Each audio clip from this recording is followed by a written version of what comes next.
Hello everyone, एक बार फिर से स्वागत है आपका अपना यूट्यूब चैनल साइंस गुरु रवि में। गाइज हम पढ़ रहे थे भैया डाइजेस्टिव सिस्टम। तो हेडिंग लगाओगे आप डाइजेस्टिव सिस्टम अर्थात पाचन तंत्र। गाइज पाचन तंत्र का भाग 1 कंप्लीट हो चुका है। ये है भैया भाग 2। भाग 1 में गाइज हमने डाइजेस्टिव सिस्टम का इंट्रोडक्शन यानी कि पाचन तंत्र का परिचय पढ़ाया था, जिसमें मैंने आपको बताया था कि डाइजेस्टिव सिस्टम क्या होता है, डाइजेशन क्या होता है, डाइजेशन का मुख्य उद्देश्य क्या है। हमारे शरीर में कार्बोहाइड्रेट, प्रोटीन और वसा का पाचन होता है। वाटर यानी कि पानी, मिनरल्स और विटामिन का पाचन नहीं होता। और गाइज पाचन कितने फेजों में पूर्ण होता है, तो 5 फेजों में पूर्ण होता है। वो 5 फेज मैंने आपको पढ़ाए थे। गाइज आज से हमारा ये चैप्टर की शुरुआत होती है। गाइज इस चैप्टर को हम बिल्कुल 0 लेवल से पढ़ने वाले हैं और बहुत हाई लेवल तक लेके जाने वाले हैं। ध्यान से सुनना बेटा, एक एक बात बहुत ज़्यादा इंपॉर्टेंट है। देखिए गाइज, आपको जो पाचन तंत्र है वो भैया 2 भागों में पूर्ण होता है। कितने भागों में पूर्ण होता है? 2 भागों में।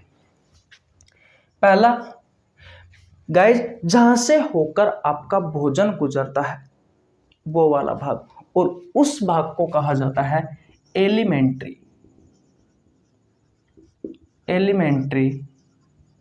केनाल यानी कि आहार नाल। क्या कहा जाता है भैया? आहार नाल कहा जाता है, एलिमेंट्री केनाल कहा जाता है। बोलो इतनी बात आपके समझ में आई या नहीं है? मैंने कहा बेटा कि पाचन तंत्र 2 भागों में पूर्ण होता है। पहला भाग है बेटा एलिमेंट्री केनाल, यानी कि जहां से होकर आपका भोजन गुजरता है या जिस अंग से होकर आपका भोजन गुजरता है बेटा, वो है एलिमेंट्री केनाल यानी कि आहार नाल। यह वो नली है गाइज जहां से होकर आपका भोजन गुजरता है। इस नली की शुरुआत होती है भैया माउथ से यानी कि मुख से, और भैया ये जाती है एनस यानी कि गुद्दा। यह वो भाग है गाइज जहां से अपचित भोजन शरीर से बाहर निकलता है, वहां तक जाती है भैया ये आहार नाल। और इस आहार नाल की लंबाई आपसे आपकी प्रतियोगी परीक्षाओं में पूछी जाती है। कितनी होती है? या तो ये होती है मीटर में पूछे तो 9 मीटर की होती है, फीट में पूछे आपसे तो 33 फीट की होती है। इतनी बात क्लियर है? मैंने क्या कहा, जिस नली से होकर भोजन गुजरता है वो नली होती है एलिमेंट्री केनाल यानी कि आहार नाल। ये 9 मीटर या फिर आप कह सकते हो कि 33 फीट की होती है। इसकी शुरुआत माउथ से होती है और एनस गुदा द्वार जहां से होकर अपचित भोजन शरीर से बाहर निकलता है या वेस्ट बाहर निकलता है, ये वो वाला भाग है, यहाँ तक जाती है। इतनी बात क्लियर है?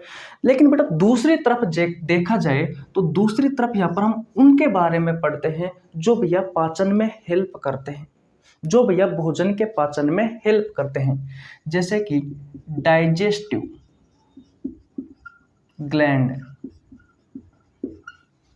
पाचन कराने वाली ग्रंथियां।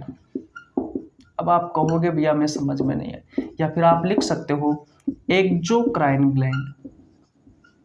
एक्सोक्राइन ग्लैंड यानी कि बहिस्रावी ग्रंथि, बहिस्रावी ग्रंथि। आप कहोगे भैया मैं तो समझ में नहीं है, अभी समझ में आएगा। सबसे पहले मुझे ये बताओ साथियों, ग्रंथियां क्या होती है? कल भी मैंने आपको बताया था, ऐसा कोई अंग या ऊतकों का समूह है जो क्या बनाए, जो भैया केमिकल कंपाउंड का निर्माण करे, यानी कि रासायनिक यौगिक का निर्माण करे।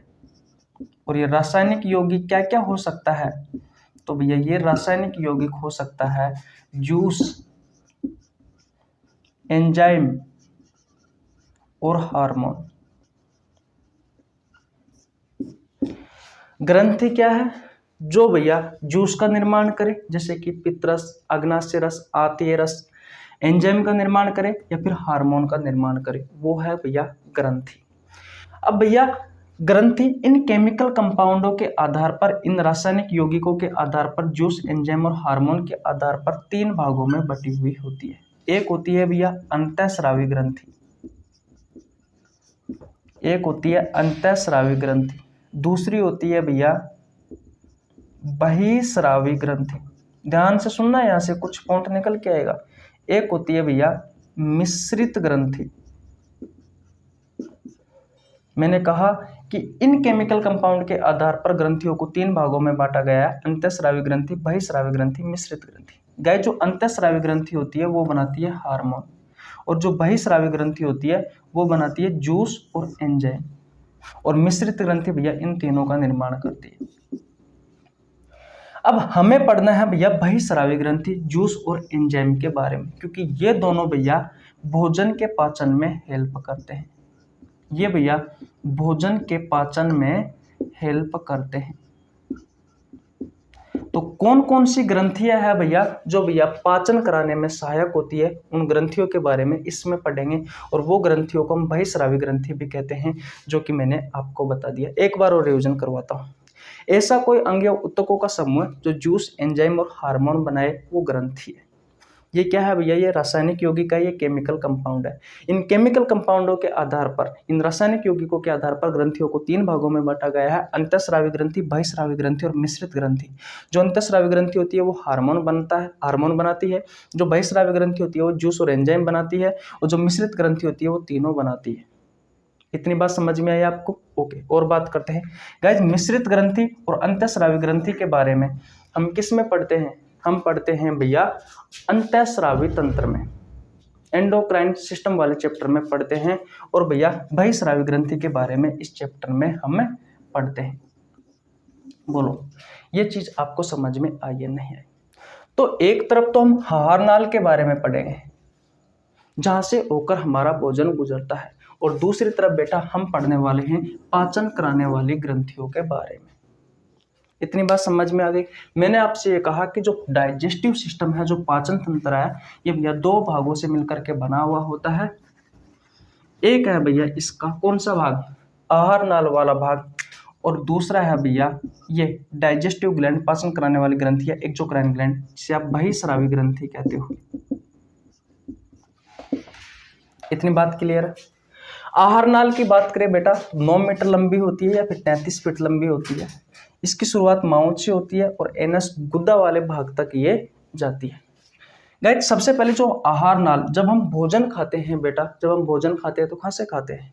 मुंह से ही तो खाते हैं, कान, नाक, आँख से थोड़ी ना खाते हैं, माउथ से खाते हैं। तो नंबर 1 पर आता है भैया माउथ, यानी कि मुख। इसमें हम 3 चीजों के बारे में पढ़ेंगे, दांत, टीथ। नंबर 2 पर आता है भैया जीभ, जिसे आप कहते हो टंग। ये स्पेलिंग सही कर लेना, TONGU है, ठीक है। और भैया आपको पता होगा हमारे मुंह में क्या होती है? मुंह में होती है भैया सलाइवरी ग्लैंड, सलाइवरी ग्लैंड, यानी कि लारिये ग्रंथि। इतनी बात क्लियर है? ओके। मुंह के बाद में गाइस भोजन जाता है भैया फूड पाइप में। किसमें? फूड पाइप में, जिसे कहते हो आप भोजन नली। जिसे क्या कहते हो भैया? भोजन नली कहते हो। और इसे आप ईसोफेगस भी कहते हो। ईसोफेगस क्या कहते हो? ईसोफेगस भी कहते हो। और भोजन नली क्या करती है? मुंह में जो खाना है उसको भैया पेट तक लेकर जाती है। नंबर 3 पर आता है भैया स्टोमच, यानी कि पेट। और पेट में कौन सी ग्रंथि होती है? पेट में होती है भैया गैस्ट्रिक ग्लैंड, जठर ग्रंथि, जठर ग्रंथि। स्टोमक, पेट को आप जठर भी कहते हो। बेटा भोजन नली में किसी भी प्रकार का पाचन नहीं होता, इस वजह से इसमें कोई भी डाइजेस्टिव ग्लैंड या एक्सोक्राइन ग्लैंड नहीं पाई जाती।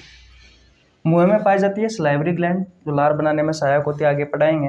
और पेट में पाई जाती है गैस्ट्रिक ग्लैंड, जठर ग्रंथियां। 3 बातें समझ में आ गई। 4 पर बात करते हैं साथियों। तो भैया छोटी आंत के बाद, सॉरी स्टोमच, पेट के बाद में भोजन जाता है स्मॉल इंटेस्टाइन में। यानी कि छोटी आंत में, और छोटी आंत से भैया दो ऑर्गन जुड़े हुए होते हैं, दो ग्रंथियां जुड़ी हुई होती है, एक है लीवर और एक है भैया पेंक्रियाज। तो लीवर और पेंक्रियाज इनके बारे में भी पढ़ेंगे। नंबर 5 पर बात करें भैया तो लार्ज इंटेस्टाइन, यानी कि बड़ी आंत। बड़ी आंत में भैया कोई भी स्लाइवरी, कोई भी डाइजेस्टिव ग्लैंड नहीं होती। दिन नहीं दिख रहा ना आपको 5 नंबर का। तो नंबर 5 पर बात करते हैं भैया लार्ज इंटेस्टाइन, यानी कि बड़ी आंत। और बेटा बड़ी आंत में कोई भी डाइजेस्टिव ग्लैंड नहीं होती, क्योंकि भैया छोटी आंत में ही भोजन का पूर्णतः पाचन हो जाता है। और नंबर 6 पर आता है भैया लास्ट एंड फाइनल एनस, जिसे आप गुद्दा कहते हो। यहाँ से भैया अपचित भोजन शरीर से बाहर निकलता है या वेस्ट शरीर से बाहर निकलता है। तो आहार नाल की शुरुआत होती है माउथ से, उसके बाद में फूड पाइप में भोजन जाता है, उसके बाद में पेट में जाता है, उसके बाद में स्मॉल इंटेस्टाइन में जाता है, उसके बाद में बड़ी आंत में जाता है, फिर उसके बाद में एनस के द्वारा शरीर से बाहर निकल जाता है। कौन? भोजन। अब भोजन के पाचन में कौन कौन सहायक होता है? तो लारीय ग्रंथि होती है साथियों, जो क्या बनाती है? एंजाइम बनाती है।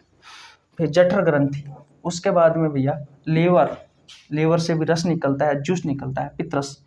पेंक्रियाज, पेंक्रियाटिक जूस बनाती है। उसके बाद में भैया छोटी आंत में भोजन का पूर्णतः पाचन हो जाता है। तो कहने का मतलब इन सभी के बारे में हमें पढ़ना है भैया। अब तक की बात आपको समझ में आई या नहीं आई उससे कोई फर्क नहीं पड़ता, लेकिन अब जो मैं आपको बताने वाला हूं अगर आप एक बार सुन लेते हो तो अब आपको अच्छे से समझ में आ जाएगा। देखिए बेटा, जो डाइजेस्टिव सिस्टम है, जो पाचन तंत्र है, ये 2 भागों में बटा हुआ होता है। पहला भाग होता है बेटा जहां से होकर भोजन गुजरता है, उस भाग को कहा जाता है एलिमेंट्री कैनाल, यानी कि भैया आहार नाल। इस आहार नाल की शुरुआत होती है बेटा मुख से, यानी कि माउथ से, और इसका अंत होता है एनस, यानी कि गुदा वाला भाग। गुदा वाला भाग वह भाग होता है जहां से अपचित भोजन शरीर से बाहर निकलता है या वेस्ट शरीर से बाहर निकलता है। बेटा इस पूरी आहार नाल एलिमेंट्री कैनाल की लंबाई होती है, मीटर में पूछे तो 9 मीटर बता देना, और फीट में पूछे तो 33 फीट बता देना। सबसे पहले भोजन जाता है माउथ में।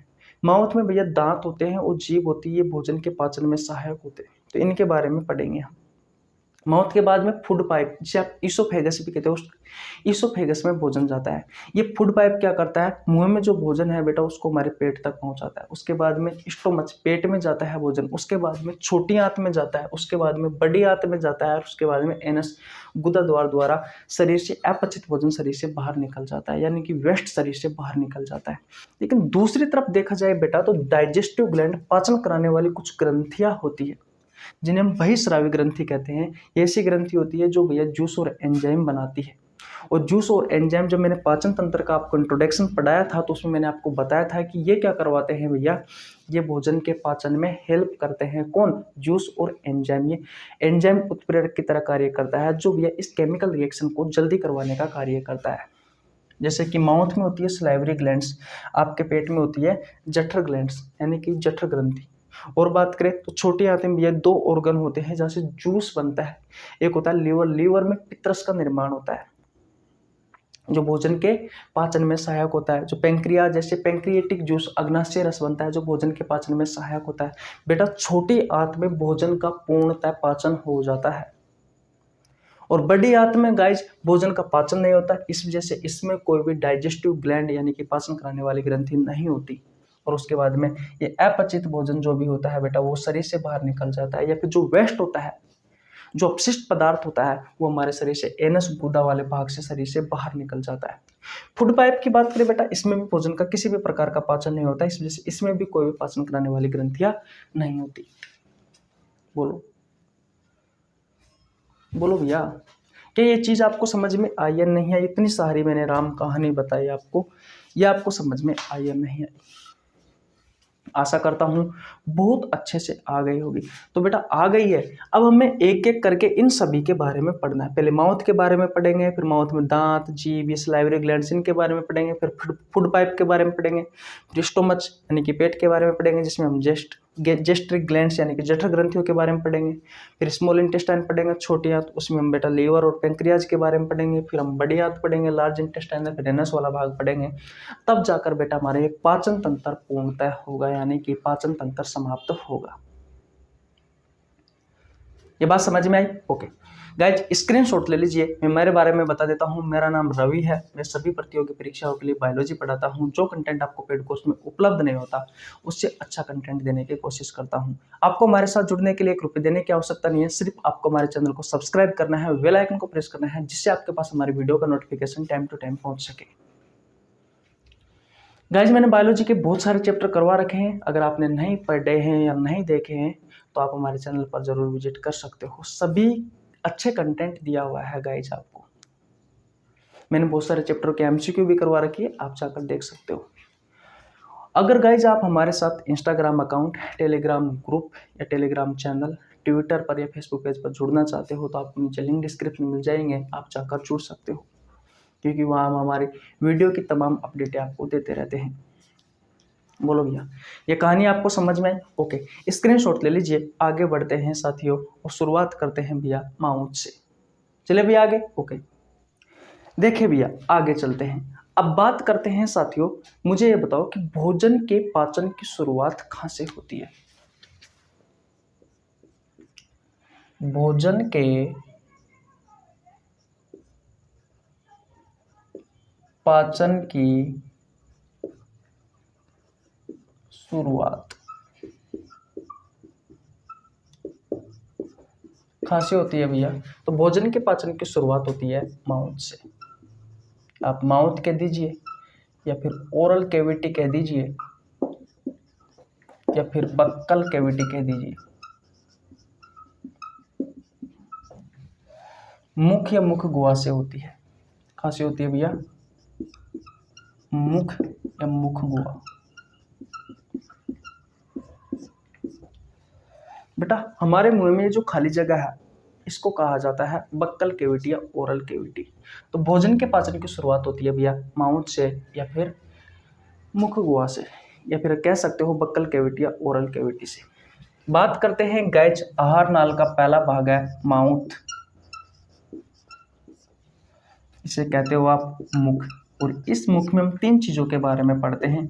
नंबर 1 पर पढ़ते हैं भैया टीथ, नंबर 2 पर पढ़ते हैं भैया हम टंग, जिसे आप जीभ कहते हो, और टीथ को कहते हो आप दांत,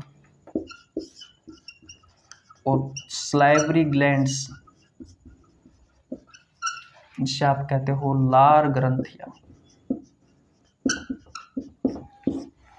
इन तीनों के बारे में पढ़ते हो बेटा आप माउथ में। तो आज हम साथियों शुरुआत करने वाले हैं टीथ यानी कि दांत से। दांत के बारे में पढ़ेंगे। बोलो यहाँ तक कहानी कोई परेशानी? मैंने कहा कि भोजन के पाचन की शुरुआत होती है माउथ से, ओरल कैविटी, बक्कल कैविटी, कोई भी ऑप्शन में आ सकता है। आहार नाल का पहला भाग है भैया माउथ। माउथ में 3 भागों के बारे में पढ़ते हैं, टीथ दांत, टंग जीभ, और स्लाइवरी ग्लैंड्स यानी कि लारीय ग्रंथियों के बारे में। इतनी बात क्लियर? ओके, चलो भैया हेडिंग लगा लीजिए टीथ। कितने दांत होते हैं? कितने प्रकार के दांत होते हैं? नाम क्या क्या है? दांतों की संरचना कैसी होती है? डेंटल फॉर्मूला क्या है? दांतों का अध्ययन क्या कहलाता है? दांतों का स्पेशलिस्ट क्या होता है? ये सारी बातें हम जानने वाले हैं। तो भैया हेडिंग क्या लगाओगे? टीथ यानी कि दांत। देखिए बेटा, एक कॉमन क्वेश्चन आपसे पूछा जाता है कि दांतों का अध्ययन विज्ञान की जिस शाखा में किया जाता है उस शाखा को क्या कहा जाता है? तो गाइज उस शाखा को कहा जाता है भैया डेंटोलॉजी। डेंटोलॉजी। और दांतों का जो विशेषज्ञ होता है, दांतों का जो स्पेशलिस्ट होता है बेटा, उसे कहते हैं डेंटिस्ट। उसे क्या कहते हैं? उसे कहते हैं भैया डेंटिस्ट। वो यहाँ पर साइलेंट रहता है।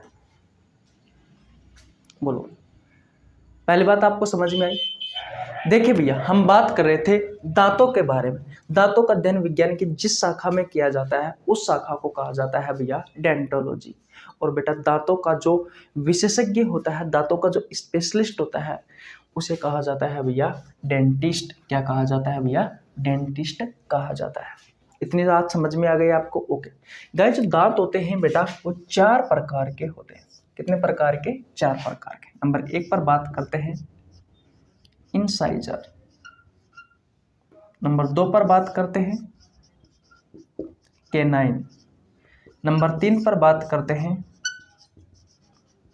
प्रीमोलर। और नंबर 4 पर बात करते हैं बेटा मोलर। कृंतक, रद्नक, अग्रचवर्णक और भैया चवर्णक। ये 4 प्रकार के दांत होते हैं आपके। तो मैंने दांतों के कितने प्रकार बताए बेटा आपको? 4 प्रकार बताए। नंबर 1 पर आता है बेटा इंसाइजर, जिसे आप कृंतक कहते हो। नंबर 2 पर आता है कैनाइन, जिसे आप रद्नक कहते हो। नंबर 3 पर आता है प्रीमोलर, जिसे आप अग्रचवर्णक कहते हो। नंबर 4 पर आता है मोलर, जिसे आप चवर्णक कहते हो। इतनी बात समझ में आ गई बेटा? जो इंसाइजर होते हैं इनकी संख्या होती है भैया 8। जो इंसाइजर होते हैं इनकी संख्या 8 होती है। कैनाइन की संख्या कितनी होती है? 4। प्रीमोलर की संख्या 8 होती है बेटा, और मोलर की संख्या होती है 12। अगर आप टोटल करोगे तो 12 और 4 16, 8 8 16, 16 16 कितने हो गए बेटा? 32 हो गए। तो एक जो वयस्क व्यक्ति होता है उस वयस्क व्यक्ति में दांतों की संख्या कितनी होती है बेटा? 32 होती है। बोलो, ये बात आपको समझ में आई या नहीं है? किसी को यहाँ तो कोई परेशानी बेटा नहीं होनी चाहिए? बोलो। ओके, अब बात करते हैं बेटा नंबर 1 पर इंसाइजर की। इंसाइजर्स, कृंतक। बेटा इन दांतों की संख्या कितनी होती है? 8 होती है। देखिए,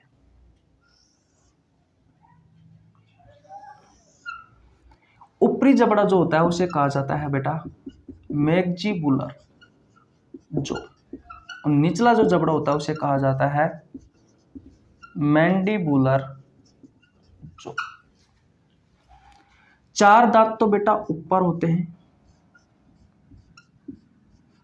ये इंसाइजर, और 4 दांत बेटा नीचे होते हैं। जस्ट सामने वाले जो आपको 4 दांत दिखाई देते हैं, ये वाले 1 2 3 4, और नीचे वाले ये 4 बेटा, ये होते हैं भैया इंसाइजर यानी कि कृंतक। 4 ऊपर होते हैं ऊपरी जबड़े में, ऊपरी जबड़े को कहा जाता है मैक्सिबुलर जो, और 4 होते हैं बेटा निचले जबड़े में, इसे कहा जाता है मैंडिबुलर जो। ये हो गए भैया इंसाइजर। इन दांतों को कहा जाता है बेटा स्माइली टीथ। स्माइली टीथ कहा जाता है। जब हम बेटा स्माइल करते हैं तो सबसे पहले ये दांत हमें दिखाई देते हैं। इतनी बात क्लियर है? और बात करते हैं, छोटे बच्चे होते हैं उन छोटे बच्चों में ये दांत दिखाई देते हैं। ये दांत दिखाई देते हैं। कौन से बात?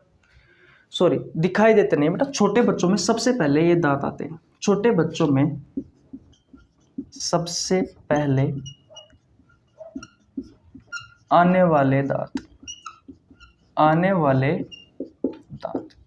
छोटे बच्चों में बेटा सबसे पहले आने वाले दांत कौन से हैं? ये है भैया। इतनी बात क्लियर है? इन दांतों का कार्य होता है बेटा भोजन को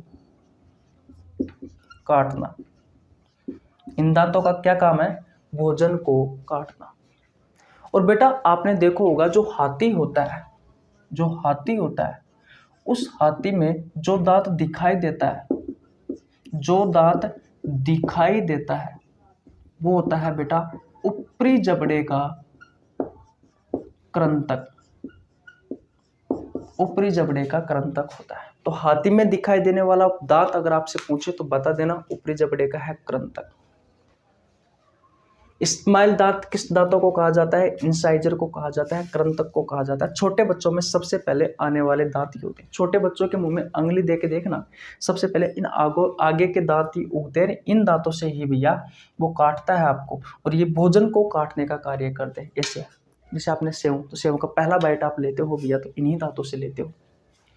तो इंसाइजर आपको समझ में आया या नहीं आया? बोलो बेटा, आ गया है? यहाँ तक कोई परेशानी नहीं होनी चाहिए बेटा आपको। अब बात करते हैं बेटा रद्दनक की, तो इसको मिटा दूं।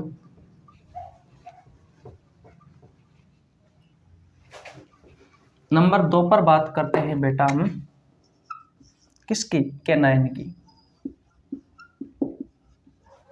यानी कि रद्दनक की। बेटा ये नुकीले दांत होते हैं, ये भैया नुकीले दांत होते हैं। इनकी संख्या होती है 4। 2 तो बेटा ये ऊपरी जबड़े में होते हैं, 2 निचले जबड़े में होते हैं। एक तो इस जगह पर होता है, एक इस जगह पर होता है, एक इस जगह पर होता है, एक इस जगह पर होता है। ये जो हमारे ऊपर के 4 दांत है ना, कौन से? इंसाइजर। इनके जस्ट बगल में एक एक नुकीला दांत होता है, एक यहाँ पर, एक यहाँ पर।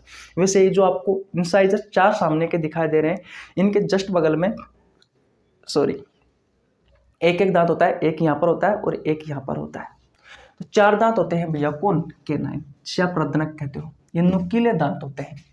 ये भैया भोजन की चीर फाड़ में सहायक होते हैं, भोजन की चीर फाड़ में सहायक होते हैं, भोजन को चीरने फाड़ने का कार्य करते हैं। बेटा इन दांतों को मांसाहारी जीवों का संकेत माना जाता है, मांसाहारी जीवों का संकेत माना जाता है।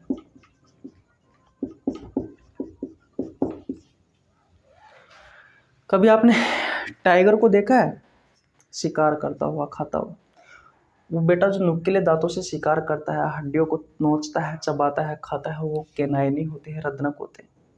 ये नुकीले होते हैं, भोजन की चीरफाड़ करने में सहायक होते हैं। ये भैया मैक्जिबुलर जो यानी कि ऊपरी जबड़ा होता है उसमें 2 होते हैं, निचले जबड़े में भी 2 होते हैं। एक ये वाला, एक ये वाला, एक ये वाला, एक ये वाला, और मैंडिबुलर जो में भी 2 होते हैं। टोटल कितने होते हैं? 4। नुकीले होते हैं, भोजन की चीरफाड़ में सहायक होते हैं, मांसाहारी जीवों का संकेत माना जाता है। बोलो बेटा, ये कहानी समझ में आई? ओके, स्क्रीनशॉट नहीं लिया है तो स्क्रीनशॉट ले लीजिए, आगे बढ़ते हैं। चले भैया आगे। ओके, नंबर 3 पर बात करते हैं बेटा प्रीमोलर की। किसकी बात करते हैं बेटा? प्रीमोलर की। तो नंबर 3 पर आता है भैया प्रीमोलर, जिसे आप अग्र चौड़क कहते हो। इन दांतों की संख्या होती है बेटा 8। कितनी होती है? 8 होती है। 2 तो यहां पर होते हैं ये, और 2 यहां पर होते हैं। ये कैसे हैं? कैनाइन। और 2 यहां पर होते हैं ये, और 2 यहां पर होते हैं। ये है भैया प्रीमोलर, प्रीमोलर। 2 ये रहे, 2 ये रहे, 2 ये रहे, और 2 ये रहे। टोटल कितने हो गए? 8 हो गए बेटा। ये जो हमारे नुकीले दांत होते हैं, इसके जस्ट बगल में ऊपरे वाला जो नुकीला दांत है इसके जस्ट बगल में होते हैं 2। इस तरफ वाला जो नुकीला दांत होता है इसके जस्ट बगल में होते हैं 2। निचले वाला जो नुकीला दांत होता है इस तरफ वाला, इसके जस्ट बगल में होते हैं 2। और ये जो इस तरफ वाला जो नुकीला दांत है इसके जस्ट बगल में होते हैं 2। टोटल कितने हो गए बेटा? 8 हो गए। ये क्या करते हैं? भोजन को पीसने का कार्य करते हैं, भोजन को पीसने का कार्य करते हैं। इतनी बात समझ में आ गई आपको?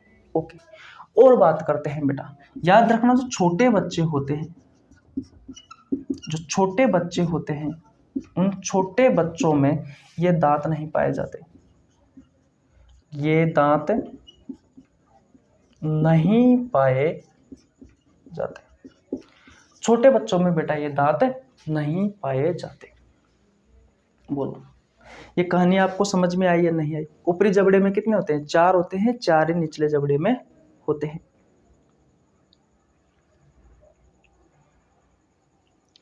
बोलो बेटा, इतनी बात क्लियर? स्क्रीनशॉट नहीं लिया तो स्क्रीनशॉट ले लीजिए, आगे बढ़ते हैं। देखिए भैया, नंबर 4 पर आता है भैया मोलर। मोलर के बारे में बात करते हैं। मोलर होता है भैया चौर्णक। कितना होता है भैया? मोलर को हिंदी में कहा जाता है चौर्णक। इनकी संख्या होती है बेटा 12। ये 6 तो होते हैं ऊपरी जबड़े में और 6 होते हैं बेटा निचले जबड़े में। आइए बनाते हैं। सबसे पहले 4 दांत ऊपर, ये वाले कौन से? इंसाइजर।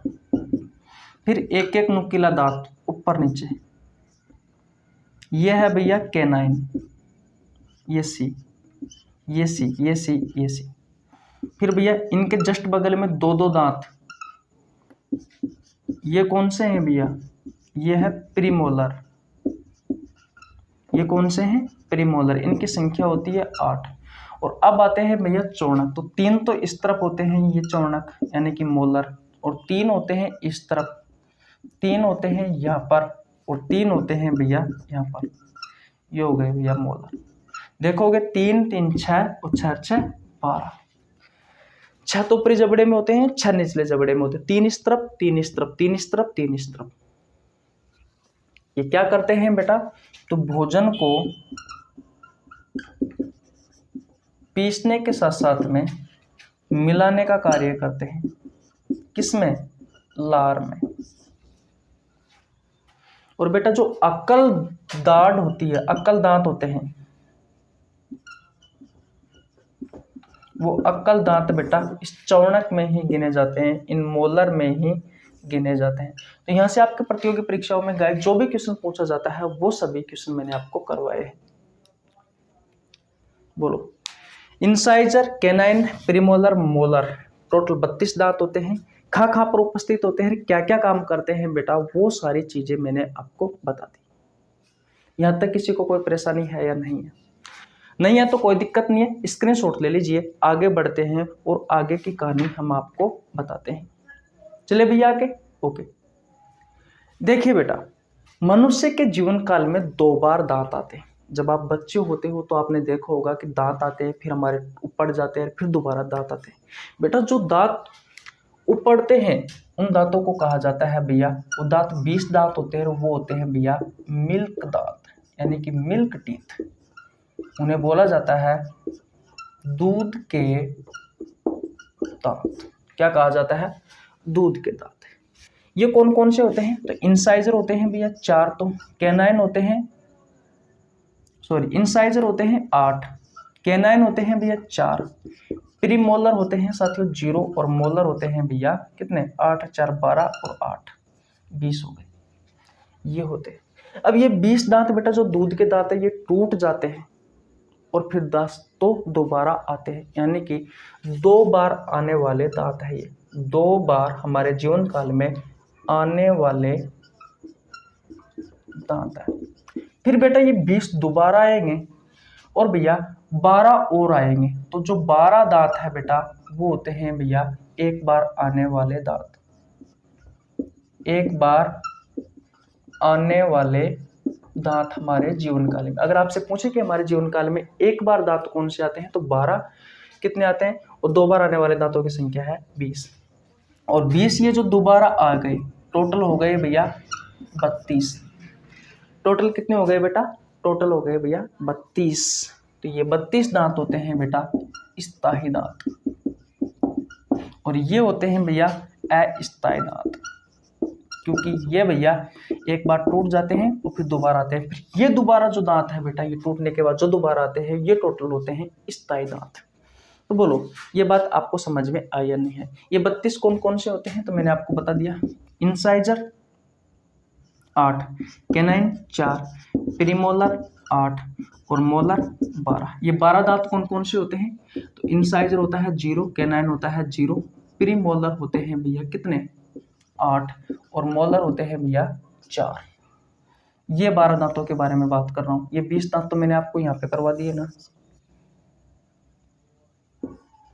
अब मैंने देखा, आपको बताया कि जो छोटे बच्चे होते हैं उनमें ये 20 दांत आते हैं जिन्हें मिल्क दांत कहा जाता है, दूध के दांत कहा जाता है। उनमें प्रीमोलर एक भी नहीं होता। और प्रीमोलर कितने होते हैं? 8 होते हैं। तो 8 तो ये हो गए, और मोलर भैया 12 होते हैं, जिनमें से मोलर 8 ही है।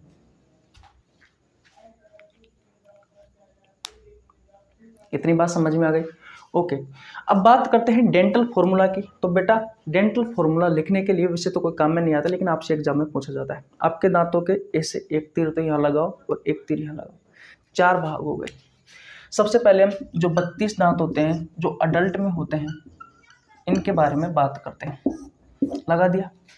अब बेटा 4 भाग कर दिए तो कहने का मतलब 4 का भाग देंगे, तो इंसाइजर में 4 का भाग देंगे तो कितना आएगा 2, तो 2 2 आ गया। कैनाइन में 4 का भाग देंगे तो 1 1, प्रीमोलर में 4 का भाग देंगे तो 2 2,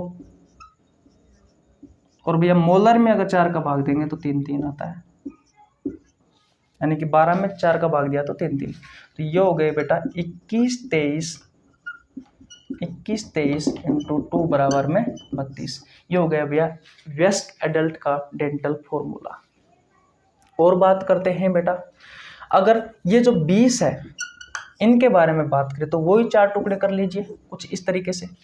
इसमें बेटा 4 का भाग दोगे तो कितना आएगा 2 2, इंसाइजर में 2 2, कैनाइन में दोगे 4 का तो 1 1, प्रीमोलर में तो 0 है, और मोलर में कितने 8, तो इसमें भैया 2 2 है। ये हो गया भैया बच्चों का डेंटल फॉर्मूला। 21 0 2 गुणा में 2 बराबर में 20। तो ये चाइल्ड में दांत होते हैं बेटा 20 और उनके डेंटल फॉर्मूला है। इन्हें दूध के दांत या ऐस्ताए दांत भी बोला जाता है। 2 बार आने वाले दांत है भैया ये 20। बोलो ये कहानी आपको समझ में आई या नहीं आई? आ गई हो बेटा तो स्क्रीनशॉट ले लीजिए।